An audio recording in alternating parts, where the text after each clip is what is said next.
So the principle or the false teaching that human beings came from animals has no place in our religion of Islam. And actually, logically speaking, when you look at, for example, the population of this country today, what's the population of Zambia today? Who knows? 17 million. At independence, this country had a population of no more than 4 million people. At independence in 1964, the population of this country was not more than 4 million. Today, less than 100 years later, just 50-something years later, the country has a population of 16 to 17 million. That shows you that the population steadily keeps growing. Not only the population of Zambia, but the world population. Today, the population of the world is estimated at about 7 to 8 billion. But if you go back 10, 20 years later, it was much less than that. So if you want, think of it as an inverted pyramid.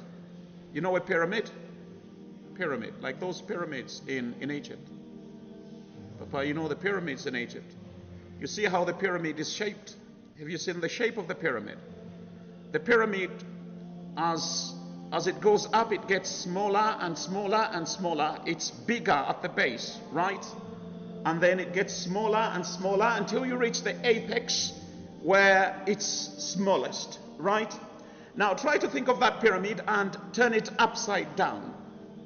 Okay? Turn the pyramid upside down. What do you have? A small base. At the bottom, it will be small. Then it keeps growing bigger and bigger and bigger, and it's biggest at the apex, at the topmost. All right, good.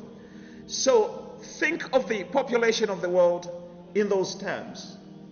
It keeps growing and growing and growing and growing, and now we have 7 billion, which means if you go back 100 years, you find it smaller.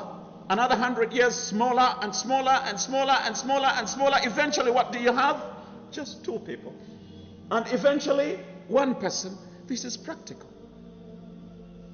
It's something you can observe. You can see it keeps growing. Therefore, if we move back, it should get smaller and smaller and smaller and smaller until we reach 10 people, then 8, 2, then eventually 1 person, Adam alayhi salatu wassalam. And that is the pattern, and we see it every day.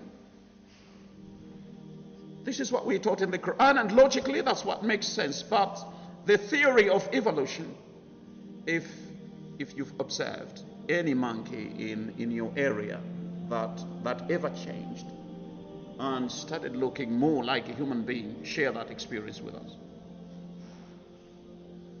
Anyone observed any changes in the past 50 years? We've seen changes in the population in the past 50 years. This is practical. You've seen it, I've seen it. All right? In the past 20 years, 10 years, we've seen that. But what changes have you seen in the monkeys in the past 20, 30, 40 years? You've seen any changes? If you saw any changes, share that with us. Why do we allow people to fool us?